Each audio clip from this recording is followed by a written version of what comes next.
Hi, I'm Mark, and this is Foothill Paint Fabrication. Today we're back on the 1950 Chevy truck bed. We've got quite a few holes to weld in, and then the side panels have some dents that we need to hammer out today. So we're going to jump on that and see how quickly we can get it done.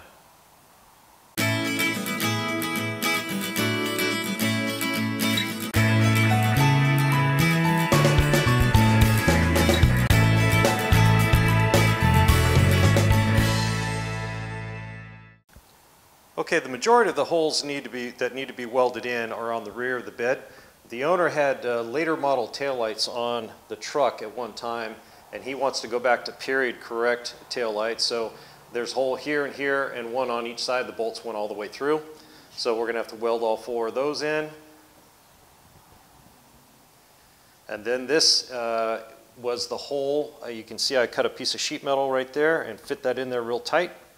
So that's where the spare tire hook used to hook.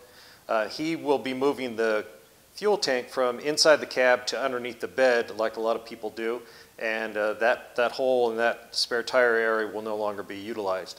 Then we've got a couple holes over here, I think probably from a license plate. Those are going to be done. I've already done some dent repair over here. This had a kind of a dent in it, a wave. And then over here we've got the same two holes on each side. I'm going to show you right here, the problem with welding these in right here is this panel and this panel connect back there and they're bolted together. And you can see it, I don't know if you can see it moving in there. But if I go trying to weld this hole in, chances are either I'll weld this panel to that panel down inside there, or I'll get a bunch of weld on the back side here and this will not pull flush when he goes to bolt it together. So we'll be sliding a piece of copper back there while I weld to make sure that doesn't happen. Okay, we got the biggest hole to weld in. So as you can see, I've cut a piece to fit in there, and it's about big as a nickel or smaller than a nickel, but you know it's a good size hole. So I got a piece of 20 gauge in there. We'll weld that up, grind it smooth. It should work out great. When the holes are small, usually 1/4 inch and under, I'll just weld them in. When they get a little bit bigger than that, then I start thinking about, do I need to cut a piece of sheet metal and fit it in there, or slide it from the back and just weld it in, or whatever. So, and that's a judgment call. It also determines how much heat you'll be putting in the panel. You know, if you're sitting there welding a big hole in, you're putting a lot of heat in one area and you're going to distort that sheet metal. So you just need to take your time if you're going to go that route, and make sure you get the weld deep inside the hole where you're not just putting a bubble on the outside. When you grind it smooth, you've got another hole. So let's just get this welded up and weld some of these smaller ones up, and then we'll start figuring out the ones that are 3/8, 5/16, what we're going to do with those.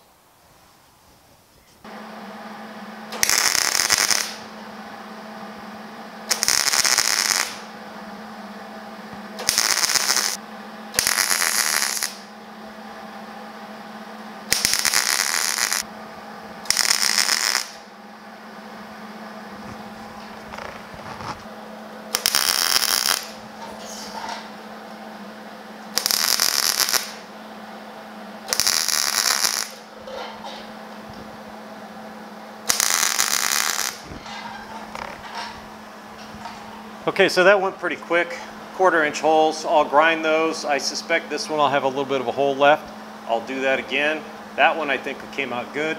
So we'll get these two ground real quick and see where we are before we move on to the bigger holes. Okay, these two came out really nice. Got a little low spot there, it's no big deal. It's got weld underneath it. This one came out good. Hit it with a little tiny grinding disc. Make sure I didn't go over too much. Then hit it with a flat disc to clean it up. And then this one came out really good as well. That's one we welded a bigger patch in. It's got a few little pinholes here. I'm not going to worry about them. We're going to put some body filler or glazing putty over the top of that, sand it smooth, and that'll be done. So let's move over to the ones that are a little bit bigger and see what we're going to do with those. Okay, I've decided to go ahead and just try to weld these in. These are like 5/16 holes instead of cutting a small piece for all 8 of them. This one here, like I said earlier, has this piece of sheet metal that intersects back there and they squeeze together. So there's a good chance when I'm welding it, I'm going to get a big old dingleberry or something down inside there, or a weld, and weld these two together apart. And I don't want them to be welded together because you can actually take this panel loose from this one and take this apart into 4 pieces. I don't want to, just in case whatever, there's a wreck, they want to unbolt this bolt of reproduction on there. So what I'm going to do is I've got a piece of copper pipe here where I just split it down the middle, flatten it out, and I'll slide this up inside there like that, and then I can weld that in and not worry about you know, welding this one to this one or getting a big old blob of weld back there where it won't squeeze flat. So let's see what we can do and get this one welded in, then that one welded in, then we'll work on the two on the back side.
Okay, that worked out pretty good. This is pretty thick steel. I wasn't worried about overheating it and warping it, so that's not going to be an issue on there, not like the other panels. So those welded in pretty good. As you notice, I just went in and tried to weld the edge of the hole, not the outside of the hole, and then just take my time, jump back and forth, let it cool a little bit, and then fill it in. So once we get those ground smooth, if there's any holes, we'll just redo it. So I'm going to jump in and get all these others welded up real quick and then get them ground smooth, and we'll move on to some dents.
Okay, that's it. I'll hit it with the sanding disc before I do any body filler on it or glazing putty. But we got all those holes filled. Let's move on to some dents in these panels. Okay, so here's the outside where the fender goes, bolts on along these holes. You can see here they never took the truck apart to paint it. You can see all the runs right here where they were trying to get paint up inside here, and it hit and just dribbled down. Probably glued the fender to the panel here. But the owner sanded it all, and you can see all these little shiny spots. Those are all dents from somebody throwing something in the bed and coming out, putting these little dingers in here. So we're going to hammer those out. We're going to hammer and dolly them because they're so small. And then we got a couple of waves we're going to try to push out a little bit. But we're going to move over to the inside, and I'll show you what they look like on the inside.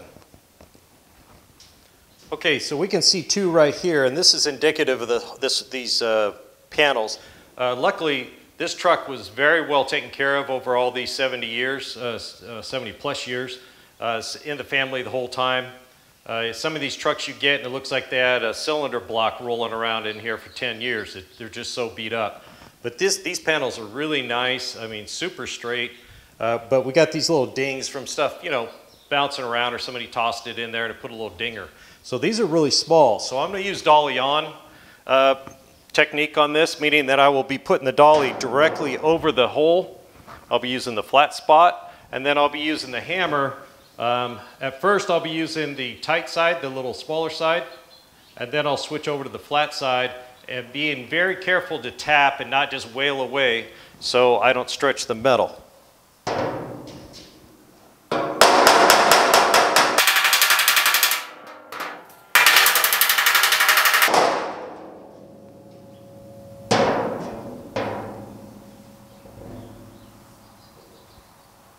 Now this one feels really good. I'm going to stop there and we're going to hit it with the grinder or sander and see how it looks, because unlike a normal fender or whatever, you know, if it was a little low you could just put some body filler on it, but these are two-sided panels. What you see on the outside is the same sheet metal you see on the inside, so you have to get these pretty darn straight to make them look good. So we're going to have to hammer on this one a little bit more. It's still a little low.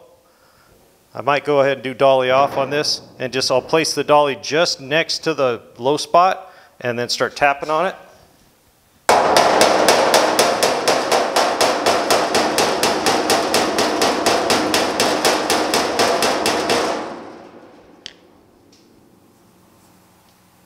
It's got a little tiny crease right there that I got to get out, and then that'll be about it.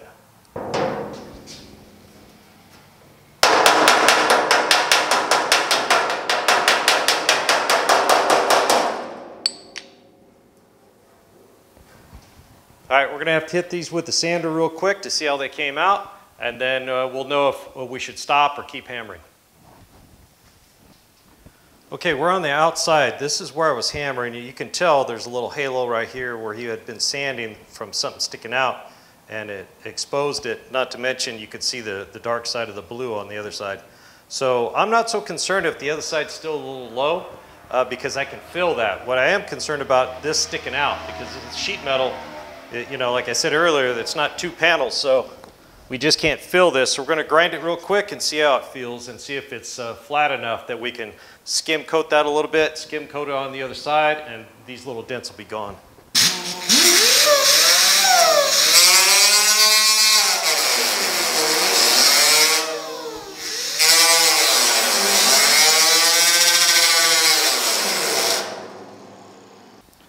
Okay, we got them sanded and they feel really good on this side. Now if they're still a little low on the other side, I'm not too worried about it because I can feel that. Now if it was sticking out here, we just have a big blob, a big bump, right?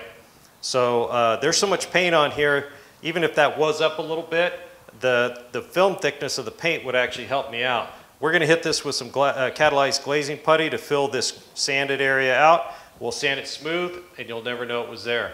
The other side will do the same thing, and all these along here. Now, inside where the fender is, it's not that important. We can just fill the other side, but I went ahead and hammered all these out as well. And then we don't have to worry about this. The fender covers this area right here, so this will just get undercoated. I'm not too worried about any of this here. I'm just worried about where it's actually going to be seen. So I'm going to run through and knock the rest of these out real quick, get them sanded, and then that'll be about it. Okay, we got all the areas we hammered out sanded with a sanding disc. Everything came out good. Really happy with the way it came out. I had to do a little bit more tapping on this one here to get both sides nice and flat. But once you hit it with that sanding disc, all those little paint chips and all the little hammer marks come out, and then you can really feel if you got it flat. So these only need a little bit of catalyzed glazing putty, and they'll be good to go. Okay, that wraps up this video. We got all the holes welded in. The owner wanted filled, ground smooth. That came out really well. And we got the panels straightened out on both sides, so they look good on both sides. And all they need is some filler, sanding smooth, and those will be done as well. So thanks for joining me here at Foothill Paint Fabrication. Don't forget to hit the like and subscribe button if you haven't already, and mash that bell icon so you get a notification every time I release a new video.